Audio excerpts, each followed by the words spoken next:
পাহাড়ে নারী নিপীড়ন বন্ধ এবং জড়িতদের শাস্তির দাবিতে খাগড়াছড়িতে যুম্মত ছাত্র জনতার ব্যানারে চলছে সকাল সন্ধ্যা সড়ক অবরোধ।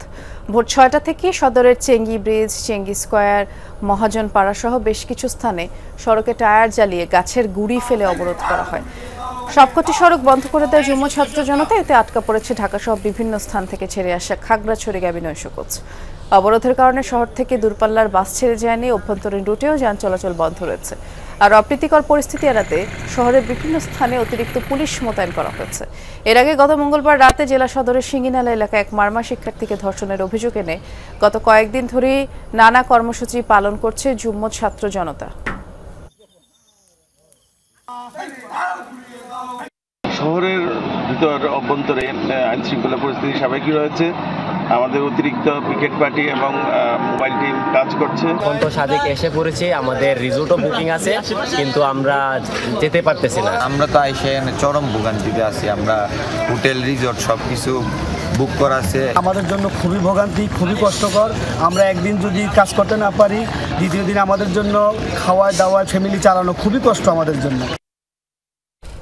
সড়ক অবরোধের খবর রাখছেন সহকর্মী শাহরিয়ার ইউনুস, তিনি অপেক্ষা করছেন আমাদের জন্য। শাহরিয়ার, আমাদেরকে একটু জানাবেন যারা আন্দোলন করছে কি কি দাবি তুলে ধরছেন তারা?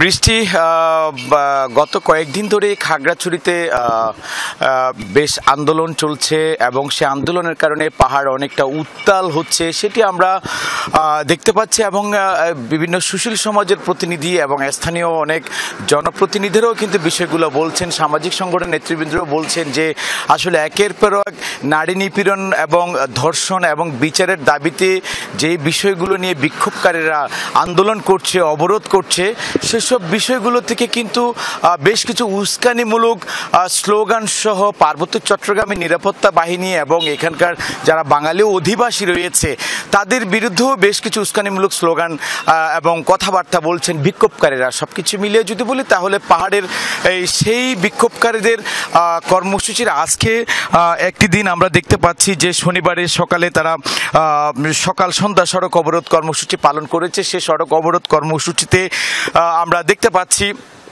তারা শহরের বাইরে, শহর এবং শহরের আশপাশ ছাড়াও বিভিন্ন উপজেলার প্রবেশ মুখে টায়ার জ্বালিয়েছে, সড়কের উপর গাছ কেটে ফেলে দিয়ে সড়ক অবরোধ করে রেখেছে এবং ইটের গুঁড়ি ফেলছে, টায়ার জ্বালিয়েছে, অর্থাৎ বিক্ষিপ্ত বিচ্ছিন্নভাবে পিকেটিং করেছে। কোথাও কোথাও গাড়ি ভাঙচুরের তথ্য আমরা পাচ্ছি। এবং একই সাথে এই অবরোধ কর্মসূচি চলাকালের অবরোধ কর্মসূচি শুরু হওয়ার আগ থেকেই কিন্তু তারা বেশ কয়েকটি সড়কে পিকেটিং করা শুরু করা হয়েছে। অর্থাৎ ভোর ৬টা থেকে অবরোধ শুরু হয়ে বিকেল সন্ধ্যায় শেষ হওয়ার কথা, সে জায়গায় আমরা দেখেছি অবরোধ শুরু হওয়ার আগে থেকেই বিক্ষোভকারীরা বিভিন্ন জায়গায় পিকেটিং করেছে। মূলত বলে রাখি যে গত মঙ্গলবার খাগড়াছড়ি জেলা সদরের সিঙ্গিন এলাকায় মারমা এক শিক্ষার্থীকে ধর্ষণের অভিযোগে নিয়ে কিন্তু যুম্মত ছাত্র ব্যানারে এই বিভিন্ন আন্দোলন, সংগ্রাম, বিক্ষোভ এবং এই অবরোধ কর্মসূচি চলছে। বৃষ্টি, ধন্যবাদ। আমরা শুনছিলাম, বিস্তারিত জানানোর জন্য ধন্যবাদ জানাচ্ছি আপনাকে।